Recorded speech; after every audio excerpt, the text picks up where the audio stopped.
안녕하세요. 이시우TV의 이시우입니다.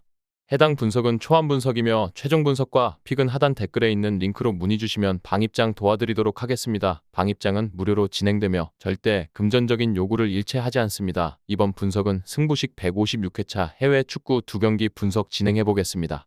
엠폴리는 최근 일정에서 들쑥날쑥한 경기력을 보이며 안정감을 찾지 못하고 있습니다. 베로나를 상대로는 공격력이 폭발하며 대승을 거두었지만 아탈란타와 토리노와의 경기에서는 각각 패배를 기록하며 경기 내용과 결과에서 일관성을 보여주지 못했습니다. 특히 콜롬보는 팀의 최전방 공격수로서 꾸준히 득점 기회를 만들어내고 있지만 그를 뒷받침해야 할 중원의 연계가 간헐적으로만 효과를 발휘하고 있습니다. 안조린과 핸더슨은 창의적인 패스를 통해 공격의 중심축 역할을 하고 있지만 상대 압박에 고전하며 공격 전개 속도가 느려지는 경향을 보이고 있습니다. 엠폴리의 가장 큰 문제는 수비에서 드러나고 있습니다. 고글리치제를 축으로 한 수비 라인은 상대의 공중볼 상황과 세트피스 대응에서 지속적으로 허점을 노출하며 경기 후반부로 갈수록 체력 저하로 인해 더 큰 위기를 맞곤 합니다. 중원의 하스와 수비진의 에브웨이가 각각 부상으로 전력에서 이탈한 점은 공수 전환 속도를 저하시켜 상대에게 기회를 허용하는 주된 요인 중 하나로 작용하고 있습니다. 이러한 수비 불안은 홈 경기에서도 엠폴리가 안정적인 결과를 도출하는 데 있어 장애물이 될 가능성이 큽니다.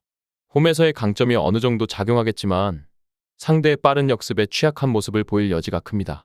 반면 제노아는 최근 5경기에서 1승 3무 1패라는 준수한 성적을 거두며 탄탄한 수비력을 바탕으로 경기를 풀어나가고 있습니다. 특히 밀란과의 0대0 무승부와 나폴리와의 1대2 접전은 제노아가 강팀들을 상대로도 흔들리지 않는 안정감을 가지고 있음을 보여준 사례로 평가됩니다. 수비 라인에서는 반니와 바스케스가 공중볼 경합에서 우위를 점하며 상대의 세트피스를 효과적으로 차단하고 있습니다. 그들의 견고한 수비는 팀 전체의 밸런스를 안정적으로 유지하며 제노아가 불필요한 실점을 줄이는 데 큰 기여를 하고 있습니다. 그러나 제노아 역시 공격에서 뚜렷한 한계를 보이고 있습니다. 비티냐는 최전방에서 활발히 움직이며 상대 수비를 흔들지만 득점을 마무리 짓는 데 있어 부족한 결정력이 아쉬운 대목으로 남습니다. 중원의 프렌드롭과 바델은 경기의 흐름을 안정적으로 조율하며 역습 상황에서 중요한 역할을 수행하고 있지만 창의적인 공격 전개는 기대에 미치지 못하고 있습니다. 더불어 말리노프스키와 메시아스의 부상 공백은 제노아의 공격 전술 선택지를 제한하며 상대 진영에서의 결정적인 기회를 만드는데 어려움을 겪게 하고 있습니다.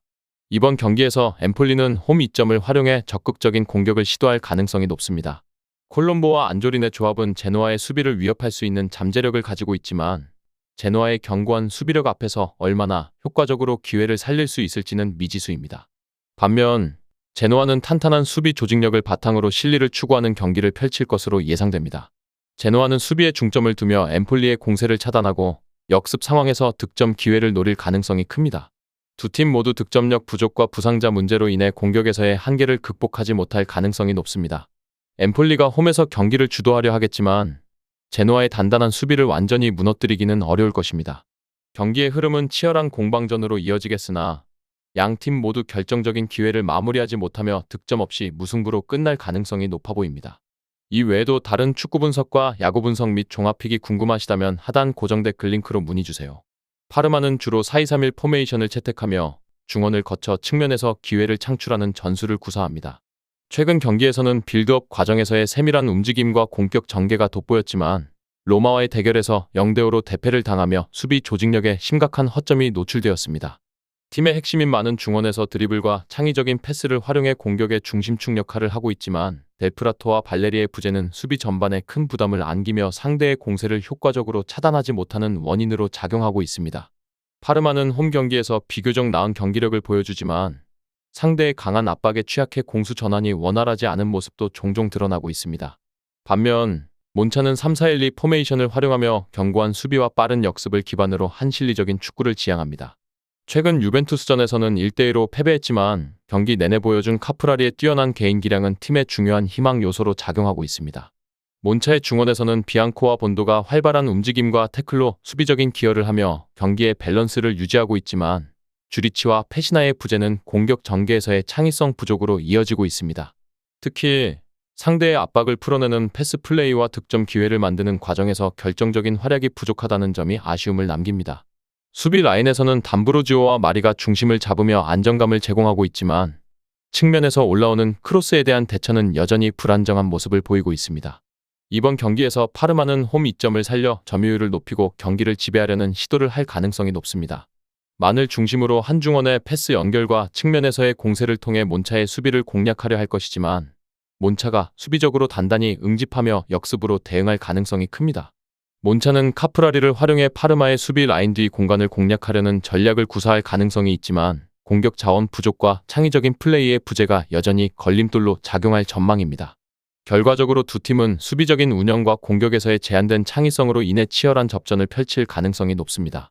경기 양상은 다소 답답하게 진행될 가능성이 있으며 파르마가 홈에서 조금 더 나은 경기력을 발휘하여 근소한 차이로 승리를 거둘 가능성이 큽니다. 다만 양 팀의 공격력 부족과 수비적인 성향을 고려할 때 경기는 저득점으로 마무리될 확률이 높아 보입니다. 끝으로 정확한 배당 변동에 따른 실시간 추적과 최종 예측은 배팅 마감 직전까지 이루어져야 합니다. 위 부분을 참고하는 배팅이 아닌 더 근시적인 결과는 배당률 흐름의 변화 및 경기 시작 전 결장자 정보에 따라 변동될 수 있습니다. 함께 배팅으로 더 효율적인 승률을 만들고자 만들어낸 채널입니다. 모든 경기를 영상에 담아내기엔 한계가 있습니다. 이 외 다른 경기들의 정보와 결과 예측 및 더 많은 도움이 필요하시다면 분석방으로 언제든지 연락주세요. 최선을 다해 보이겠습니다.